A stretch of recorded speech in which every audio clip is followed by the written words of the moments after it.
Salut les miraculeurs, ici Octolady et bienvenue sur ma chaîne. Aujourd'hui je vous propose une de mes nouvelles théories sur le nouveau super vilain très attendu de la saison 2, le Pan.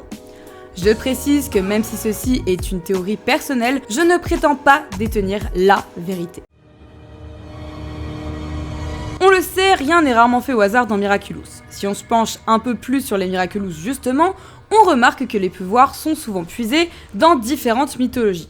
Par exemple, dans les mythologies chinoises et japonaises, les renards étaient souvent apparentés à ce que l'on appelait des kitsune, des esprits renards capables de se transformer en jeunes filles afin de tromper les hommes.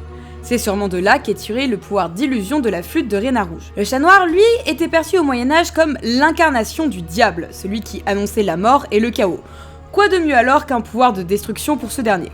Pour la coccinelle, c'est une légende urbaine purement française qui donnera sens à ses pouvoirs. En effet, par chez nous, la coccinelle est connue pour être un porte-bonheur, ainsi si une coccinelle se pose sur votre doigt, plus précisément votre index, il suffit de la faire s'envoler en pensant très fort à l'un de vos souhaits les plus chers. Si elle s'envole, il y a de grandes chances qu'il se réalise dans les semaines suivantes. Vous l'avez compris, ici ce sont les origines du Lucky Charm, mais aussi du pouvoir absolu. On comprend grâce à cela que la coccinelle permet de réaliser un vœu, mais en contrepartie, le pouvoir du chat noir prend un lourd tribut.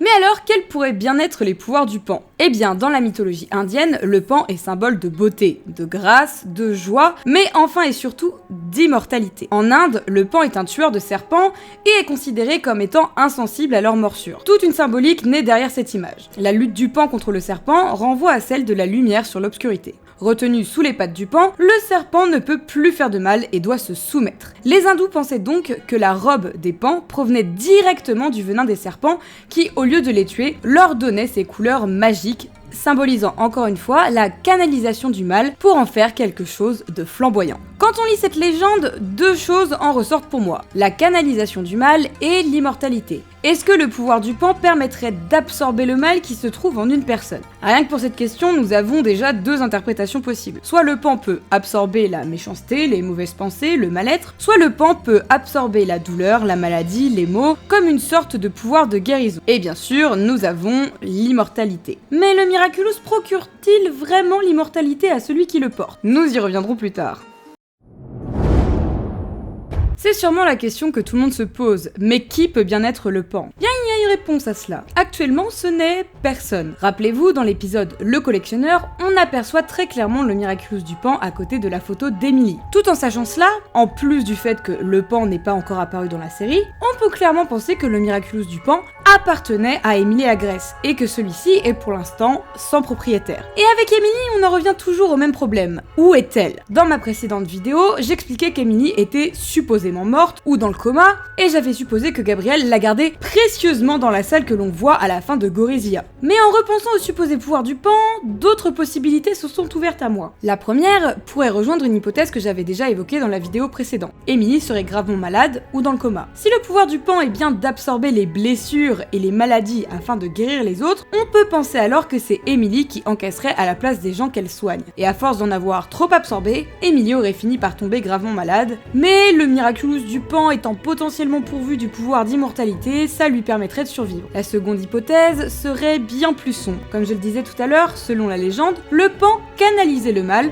en l'absorbant directement des serpents. Si le pouvoir du Pan serait alors d'absorber le mal, la méchanceté, la douleur, la tristesse des gens, est-ce qu'Emily ressentirait ces choses à leur place, comme une sorte de pouvoir d'empathie ? Les premiers clichés de Doucou nous montrent un Kwami instable, avec une palette d'émotions beaucoup plus fournie que celle de Plagg ou Tiki. Cela pourrait donc être en lien direct avec le pouvoir qu'il procure, celui d'être en quelque sorte empathique. Mais du coup, que devient Emily dans tout ça ? Eh bien, son sort serait beaucoup moins drôle, je vous l'avoue. À force de ressentir un trop-plein d'émotions négatives, elle aurait tout simplement perdu la raison et s'est redevenue totalement bipolaire, voire dépressive. Je pourrais aller plus loin dans mon raisonnement en disant qu'elle ne pouvait supporter ce trop-plein d'émotions et a tenté de mettre fin à ses jours, mais que l'immortalité procurée par son Miraculous l'en empêcha. Mais pour le coup, même pour moi, je trouverais ça trop violent pour une série pour enfants. Donc restons sur l'hypothèse de la folie ou de la bipolarité, j'avoue que c'est vachement plus friendly. Dans ma théorie précédente, je suis passée complètement à côté d'un élément plutôt important de l'épisode 11. En effet,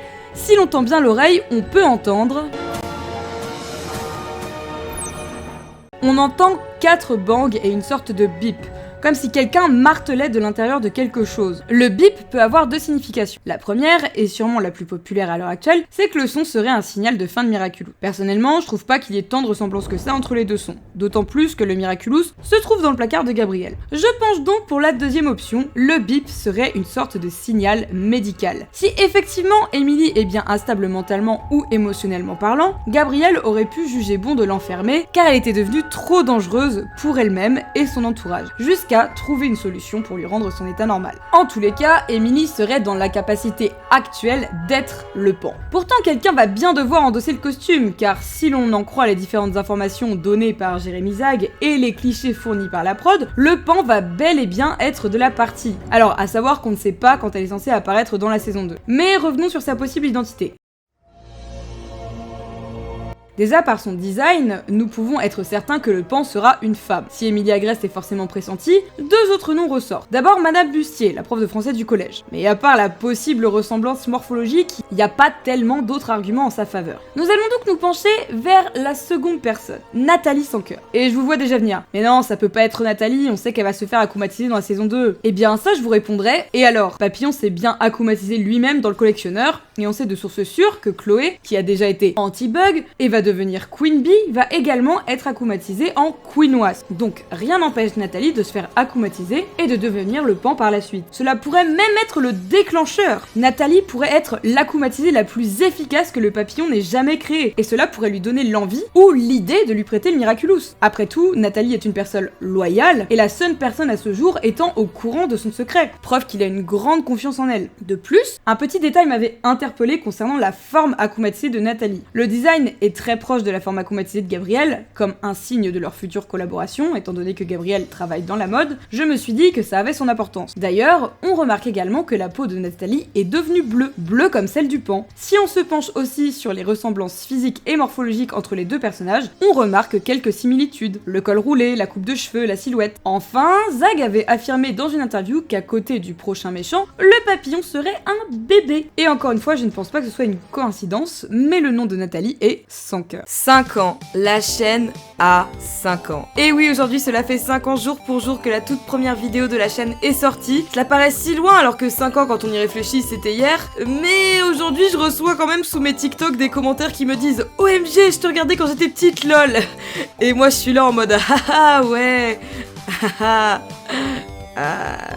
C'était un exercice très drôle de reproduire la première vidéo de la chaîne. Bon, en vrai, j'ai un peu triché, j'ai reproduit la seconde vidéo de la chaîne parce que c'est la vidéo la plus vue et la plus populaire. Ça a été super drôle de réentendre mes théories de l'époque et de savoir maintenant à quel point elles étaient fausses, ou en vrai, en l'occurrence. On était pas si mal partis, hein, pour un début de chaîne. Ça m'a aussi permis de voir mon évolution en termes de montage, de son, d'image, etc., etc. Et on constate que bon, en 5 ans, il y a quand même eu un petit glow-up, hein. Non, vous trouvez pas? Elle est loin l'époque où c'était Marinette mon avatar. En tous les cas, aujourd'hui, cela fait 5 ans que je vis l'aventure YouTube à vos côtés, aux côtés de Marinette, mais aussi de Blitz depuis quelques temps, et je ne compte pas m'arrêter en si bon chemin. En 5 ans, ma vie a tellement changé grâce à cette aventure YouTube. J'ai rencontré tellement de gens, participé à tellement d'événements, fait des choses et entrepris des projets dont j'aurais vraiment jamais eu l'idée, je pense. Merci à vous d'être là, merci de continuer à me soutenir et merci de me permettre de continuer cette aventure. J'espère que nous serons là encore pour les 5 prochaines années à venir.